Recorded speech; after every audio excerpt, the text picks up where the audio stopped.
کہ اس موقع پر اس مینیجر کا یہ رقم لینا، اس کا تقاضا کرنا بلا شبہ یہ رشوت ہے، ٹھیک، اور رشوت کا لین دین کرنا جائز نہیں ہے۔ بعض صورتوں میں رشوت دینے کے جواز کی صورتیں نکلتی ہیں، لیکن یہ صورت ان میں سے نہیں ہے۔ ٹھیک، اب معاملہ یہ ہے کہ وقتی طور پر بندہ سوچتا ہے کہ بہت بڑا نقصان ہو جائے گا، کیا کروں گا، جی لیکن رزق حلال کمانے کی جو اہمیت بیان کی گئی ہے، جی، وہ اہمیت اس لیے تو بیان نہیں کی گئی کہ بندہ آنکھ بند کر لے ٹھیک، اور کوشش کرے گا، فکر ختم کر دے حلال و حرام کی، اور ہر جگہ وہ سمجھوتا کرتا چلا جائے، جی تو سمجھوتا کرنے والا امتحان میں کیسے پاس ہوگا؟ ٹھیک، یعنی سوال پوچھا جا رہا ہے، ایک کوئی سوال ہے جی جی اور جو مرضی جواب لکھ دے، پاس تو نہیں ہو سکتا۔ جی بالکل پاس امتحان یہی ہے کہ حرام کو چھوڑے، حلال کو اختیار کرے۔ ممکن ہے اگر 50,000 کماتا تھا تو 20,000 کمائے، ٹھیک 20,000 کماتا تھا تو 10,000 کمائے، ٹھیک۔ لیکن رشوت میں پڑھنے کی اجازت نہیں دی جا سکتی۔ اچھا مطلب اس میں ایک جو بہت بڑا وہ ہوتا ہے نا، یعنی وسوسہ ہوتا ہے، یا یوں کہہ لیں جو اپنی قوت ارادی کو جو چیز توڑتی ہے وہ یہ ہوتی ہے کہ اس طریقے کا ٹھیکہ ہے یا اس طریقے کا معاملہ ہے کہ جب کہ کوئی مڈل مین بھی نہیں کہوں گا بلکہ مینیجر ٹائپ جو بھی سیٹ ہے اس سے اپروول لینی ہے اور اسے سگنیچر پہ جو ہے وہ ٹھیکہ ملنا ہے یا کام ملنا ہے یا آرڈر ملنا ہے، تو اب ہوتا یہ کہ ٹھیک ہے یہ حکم ہمیں پتہ چلا ہم چھوڑ دیتے ہیں، لیکن مارکیٹ میں تو 4 افراد کیا 10 افراد کھڑے ہیں جو لے لیں گے اور ہماری آنکھوں کے سامنے وہ لے رہے ہوتے ہیں، کام کر رہے ہوتے ہیں۔ اب ایسے میں اپنے آپ پہ قابو پانا اور پھر اپنی فیملیز کی طرف دیکھتے ہوئے قابو پانا تھوڑا مشکل ہو رہا ہوتا ہے۔ ایسے میں ہم کیا تصور کریں اس طریقے؟ تجارت کے اندر جو پوری جو کسوٹی ہے، جی اصل جو کسوٹی ہے جی وہ ہے لین دین کا نظام۔ ٹھیک ہے، کوئی بھی آمدنی آپ کے اکاؤنٹ میں آ رہی ہے جی وہ کس حیثیت سے آ رہی ہے، ٹھیک ہے، کوئی بھی پیسہ آپ دوسرے کو دے رہے ہیں وہ کس حیثیت سے دے رہے ہیں، ٹھیک ہے، تو ان دونوں چیزوں کو درست رکھنا یہ ضروری ہے۔ ٹھیک ہے، بعض لوگ کروڑوں روپے کے مالک ہوتے ہیں، ٹھیک ہے، بڑا پھیلا ان کا کاروبار ہوتا ہے، جی وہ بھی یہ مسئلہ پوچھ رہے ہوتے ہیں کہ جو ہماری گاڑی ہونے لگی ہے اور یوں کریں گے تو کینسل ہو جائے گی، جی انہیں کوئی نقصان نہیں پہنچے گا۔ خیر دار و مدار اس پر نہیں ہے کہ کوئی کروڑ پتی کرے تو اس کو اجازت نہیں ہے اور لاکھوں پتی کرے تو اجازت ہے، اس پر دار و مدار نہیں ہے۔ ٹھیک ہے، میں عرض کر رہا ہوں جی کہ اصل چیز کیا ہے کہ جب ہم نے ایک چیز کو خود ساختہ مجبوری بنایا ہے جی تو ہم نے خود کرپشن کو دعوت دی ہے، خود بدعنوانی کا دروازہ کھولا ہے۔ ٹھیک، ایک صاحب مجھے بتا رہے تھے کہ جوڑیا بازار میں جی ان کے والد صاحب 70-80 کی دہائی سے کام کرتے ہیں، ٹھیک، اپنا ان کا کام ہے، دکان وغیرہ ہوگی۔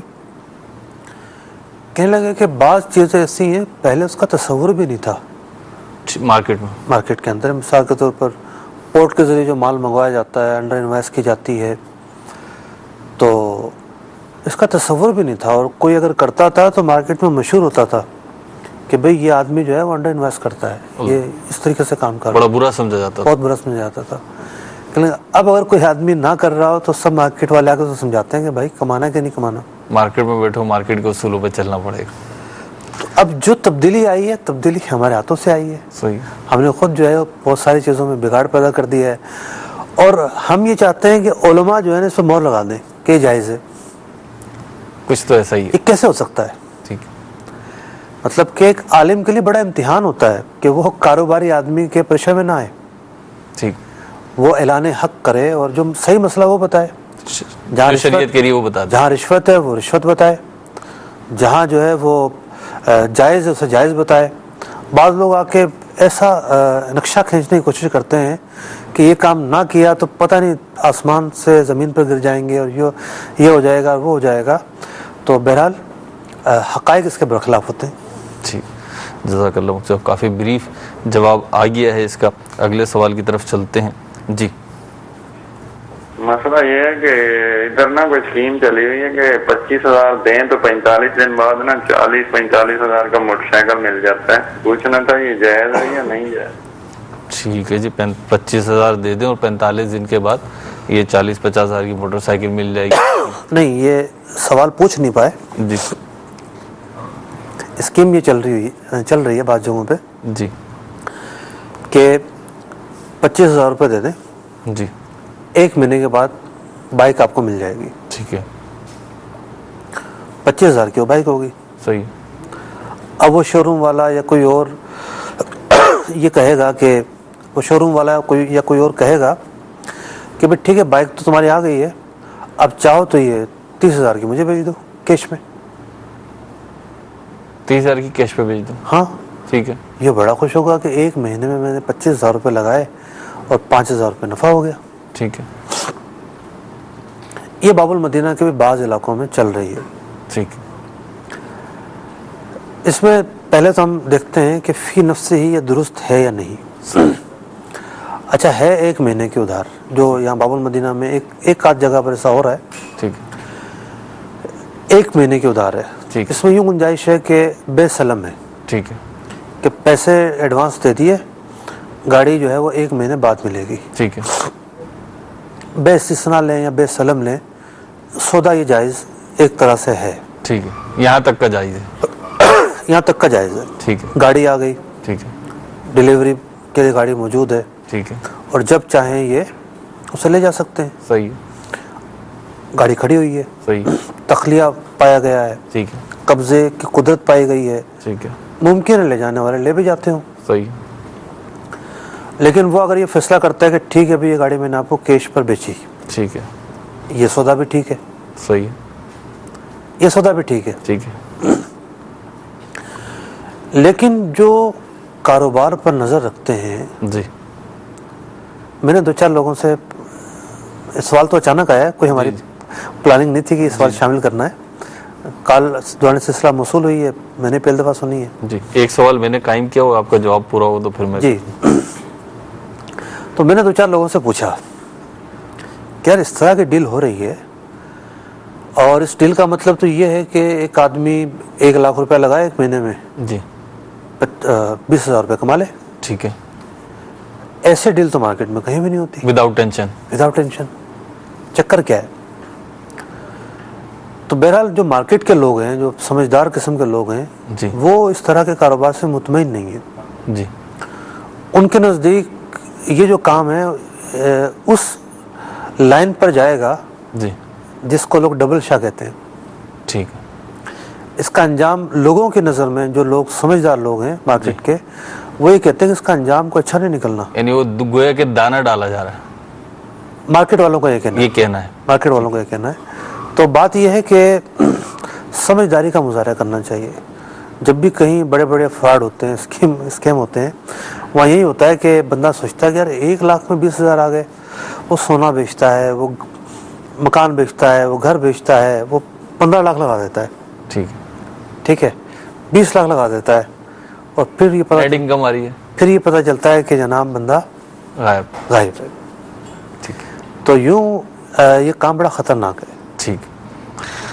اور میرا سوال یہ تھا کہ جیسے اب یہ کال آئی، آپ نے فرمایا ہماری پلاننگ ہوتی ہی نہیں ہے نارملی، تو ہم کوشش کرتے ہیں لائیو ہی کالز لیتے ہیں. اس لیے یعنی لائیو مراد ہے کہ سلسلے کے دوران یا سلسلے کچھ دیر پہلے کالز آتی ہیں تو زیادہ تر وہی ہوتی ہیں ہماری. تو اب یہ کال آئی میرے لیے تو بالکل ہی نئی صورت حال تھی اور یہ پہلی دفعہ نہیں تھا.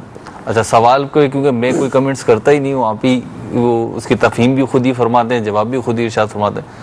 یہ تقریباً آج تک مطلب جتنے عرصے سے میں دیکھ رہا ہوں، جو بھی مطلب وہ معاملہ آتا ہے نا، بعض اوقات جیسے ابھی آپ نے فرمایا سوال درست نہیں کر سکے، پوری آپ نے اس کی تفصیل بیان کر. آپ کو کیسے پتہ چلتا ہے کہ یہ کاروبار، ظاہر سی بات ہے آپ کا کاروباری ڈیلنگ تو آپ کی ہے نہیں، آپ کا تو پڑھنا پڑھانا اور استفتاء اور فتوے سے تعلق ہے، کتابوں سے تعلق ہے، اور مارکیٹ کی جو بھی ٹرمینالوجی ہوتی ہے، پریکٹس ہوتی ہے، بلکہ وہ بیک ڈور جو ٹرمینالوجی اور پریکٹس ہوتی ہے وہ بھی آپ بیان کر دیتے ہیں. تو یہ کیا ہے کیسے؟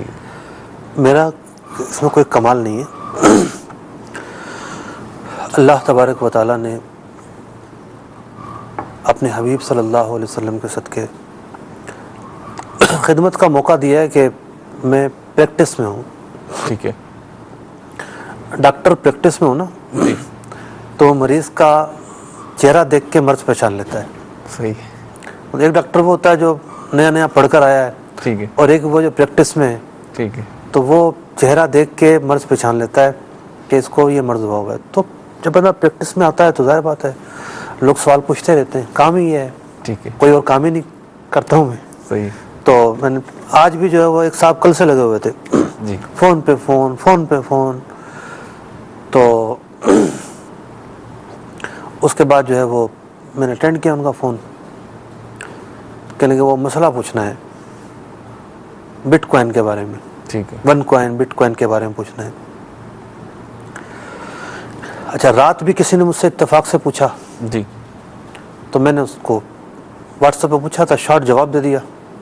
تو میں نے ذہن میں آیا کہ بہت سارے لوگ پوچھیں گے، جی. تو میں نے اپنے پیج پر ایک مختصر جواب ڈال دیا ٹھیک ہے کہ پاکستان کی گورنمنٹ، جو میں نے نیوز میں پڑھا ہے جی اور اس نیوز کا لنک بھی ڈال دیا، ٹھیک ہے اسٹیٹ بینک کی طرف سے ایک اعلامیہ جاری ہوا کہ یہ جو مختلف قسم کی الیکٹرانک کرنسیاں آئی ہوئی ہیں جی پاکستان میں ان کا کام غیر قانونی ہے.